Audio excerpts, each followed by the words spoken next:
بسم اللہ الرحمن الرحیم۔ نماز جنازہ کے کتنے ارکان ہیں اور کون کون سے ہیں؟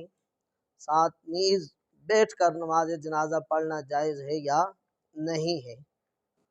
واضح رہے یہ بات ذہن میں کہ سب سے پہلے تو جیسے گزشتہ ویڈیو کے اندر بھی میں نے عرض کیا تھا، آپ تک ہماری جو بھی ویڈیو پہنچے اس کو پورا سنیں بھی اور سمجھنے کی بھی کوشش کریں، اور ساتھ میں اس کو لائک اور شیئر بھی ضرور کریں تاکہ آپ کا بھی اس میں بھرپور حصہ ہو۔ تو یہ بات ذہن میں رکھے کہ کسی چیز کے ارکان جو ہوتے ہیں وہ اس کے بنیادی اجزاء ہوتے ہیں، اور انہی ارکان کی وجہ سے وہ چیز وجود میں آتی ہے۔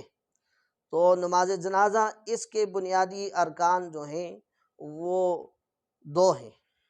ایک یہ ہے کہ 4 تکبیرات کہنا، یہ اس کا رکن ہے، اور دوسرا رکن یہ ہے کہ نماز جنازہ کھڑے ہو کر پڑھنا حالت قیام۔ تو اگر جہاں تک بات ہے بیٹھ کر نماز جنازہ پڑھنے کی، اگر کوئی شرعی عذر نہ ہو تو بیٹھ کر نماز جنازہ ادا کرنا جائز نہیں ہے۔